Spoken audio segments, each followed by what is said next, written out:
Pak Huda, pimpinan Komisi 10, para anggota Komisi 10 yang hadir fisik maupun virtual, Bapak-bapak, Ibu, guru-guru honorer, Ibu Nuni yang mewakili dari Jawa Tengah, Ibu Lina dari Jawa Barat, Pak Yuda dari Jawa Timur, dan DPRD Bulukumba. Dalam kesempatan yang sangat baik ini, saya dari fraksi Partai Amanat Nasional ingin menempatkan diri bersama-sama dengan guru honorer kepada Menteri Pendidikan dalam rapat-rapat dengan Komisi 10, terutama ketika dengan panja pengangkatan guru honorer menjadi ASN. Saya sudah memberi penegasan agar pengangkatan guru honorer menjadi ASN ini dijadikan sebuah momentum untuk membayar hutang. Di mata saya, pemerintah ini berhutang.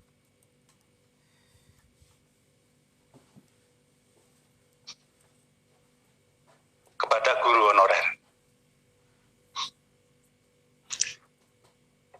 1 juta guru tidak bisa diisi oleh pemerintah. Sehingga kemudian kalau tidak ada guru honorer, keberlangsungan pendidikan ini menjadi terhambat. Oleh karena itu, saya mengingatkan kepada Menteri, jadikanlah kesempatan ini sebagai kesempatan untuk membayar hutang itu. Saya termasuk yang senang ketika Menteri mengumumkan akan diangkat 1 juta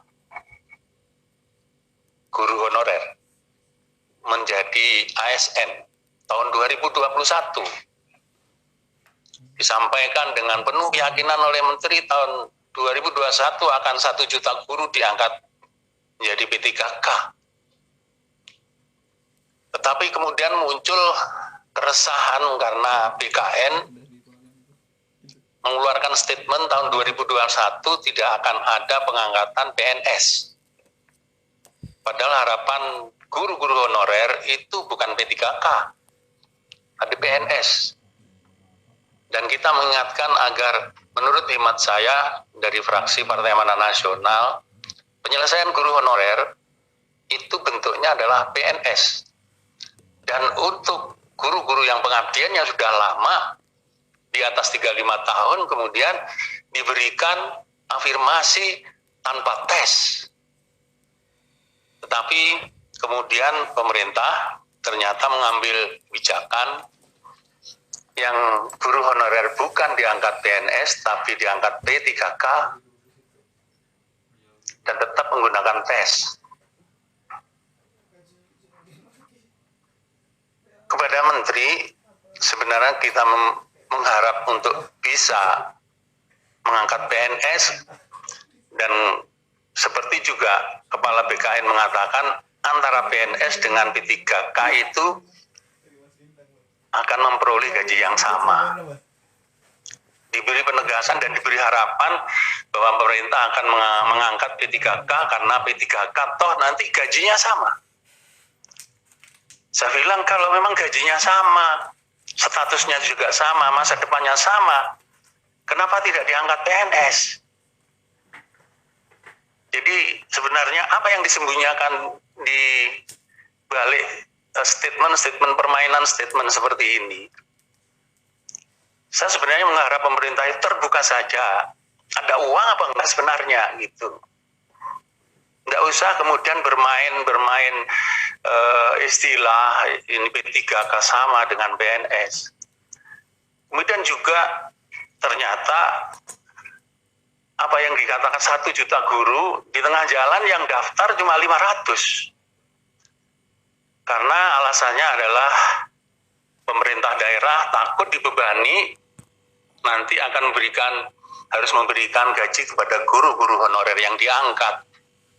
Maka Komisi 10, khususnya Panja Pengangkatan Guru Honorer menjadi ASN, ketuanya ada di sini, tante kita, Bu Agustina ini kalau di Komisi 10 terkenal, kita kenal atau panggilan akrabnya tante, Bu, ketua honorer kita. Kita meminta, kita panggil yang namanya menteri, kita panggil menteri dalam negeri, wakil dari menteri keuangan untuk memastikan sebenarnya ada uangnya enggak.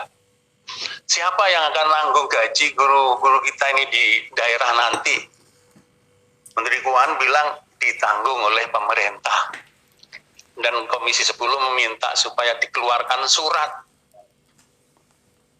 kepada daerah, edaran ke daerah agar daerah yakin bahwa nanti guru-guru honorer yang diangkat itu akan digaji oleh APBN.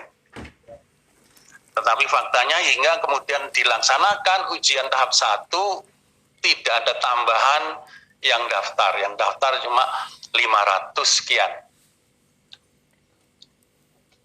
Mas Menteri di depan Komisi 10 mengatakan nanti guru honorer itu yang akan diangkat hanya yang lulus tes. Kalau yang lulus itu 100, ya 100 itu yang diangkat. Kalau yang daftar 600, ternyata 600 lulus semua, yang diangkat cuma 500. Dari sini kemudian saya mengambil kesimpulan saya ini, mudah-mudahan kesimpulan saya tidak salah, atau kemudian mudah-mudahan tidak salah ya, itu berarti sebenarnya tidak ada uang itu. Kalau 600 ikut ujian, lulus semua, yang diangkat cuma 500. Ini karena bahasa tersembunyi sejujurnya nggak ada uang. Kami sebenarnya menginginkan, sebenarnya kalau masyarakat diberitahu ini ada COVID, kita harus refocusing, kita harus konsentrasi menyelesaikan risiko bencana COVID. Saya kira masyarakat justru lebih tenang. Tetapi tidak dijelaskan secara terbuka. Akhirnya ternyata dari tahap 1, Menteri betul melaporkan kepada Komisi 10, yang lulus itu 94.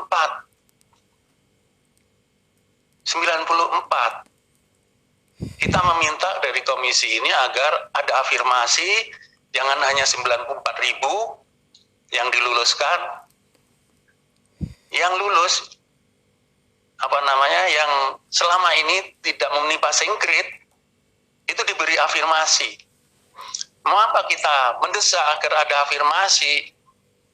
Guru-guru honorer, terutama yang punya pengalaman lama, itu punya passion sebagai guru. Mungkin mereka miskin teori. Kalau diuji dengan tes-tes objektif, nggak bakal lulus. Jangankan ujian, buka komputernya saja mungkin gemetaran. Tetapi bukan berarti mereka tidak memiliki passion atau jiwa seorang guru. Yang punya pengalaman bertahun-tahun itu, dia punya passion, dia punya jiwa guru. Mungkin yang baru lulus pendidikan, yang masih muda, kaya teori, diuji tes objektif, passing grade lewat. Tetapi mereka miskin pengalaman, mungkin belum punya jiwa. Saya sering guyonan ini, Anda jadi guru itu sudah niat mulai dulu apa baru sekarang jadi niat jadi guru? Kapan Anda menjadi guru? Kami berkeyakinan bahwa guru akan menjadi guru yang baik kalau dia punya passion, kalau dia punya jiwa. Dan yang punya pengalaman banyak, saya kira dia punya jiwa guru itu. Oleh karena itu harus diberi afirmasi. Waktu itu menteri kita alot untuk menerima kesediaan memberikan afirmasi. Alasannya, passing grade itu tidak ditentukan sendiri. Passing grade itu ditentukan oleh pansel, yang anggotanya orang BKN, PAN RB. Kita bilang, PAN RB, BKN itu urusan administrasi. Tapi kalau kemudian teori pedagogi itu urusan Kemendikbud. Alhamdulillah kemudian ada afirmasi, ditunda pengumumannya, Setelah ada afirmasi yang lulus 170 sekian ribu, ada afirmasi. Tetapi ada sedikit atau bisa dikatakan tragedi, tangis bahagia berubah menjadi tangis kesedihan. Bagaimana itu bisa terjadi? Saya punya kawan namanya Pak Didi Hendri di dapil saya di Gresik. Istrinya itu ikut ujian, sudah punya lama pengabdian, tesnya passing grade-nya di bawah passing grade yang sudah ditentukan. Karena ada afirmasi, ternyata kemudian kalau afirmasi dimasukkan, dia lulus. Oleh karena itu kemudian telepon saya dengan terbata-bata, dengan menangis kebahagiaan, terima kasih. Air mata, keluar air mata kebahagiaan. Tapi begitu kemudian keluar pengumuman, ternyata afirmasinya tidak dimasukkan, dan kemudian dinyatakan tidak lulus. Dan air mata kebahagiaan itu berubah menjadi air mata kesedihan. Bapak-bapak dan ibu sekalian, saya kira bapak-bapak dan ibu-ibu tahu posisi kami. Seperti yang kami sampaikan tadi, saya ingin berdiri bersama-sama guru honorer berjuang agar pemerintah mendengarkan aspirasi bapak-bapak dan ibu-ibu sekalian. Dan kami dari fraksi Partai Amanah Nasional sudah menerima surat dari Ibu Lina. Saya kira bisa cukup di sini, Bu. Nanti kita foto-foto saja setelah ini. Foto bahwa saya berdiri bersama Ibu Lina berjuang agar pemerintah mendengarkan aspirasi. Terima kasih. Assalamualaikum warahmatullahi wabarakatuh. Salam.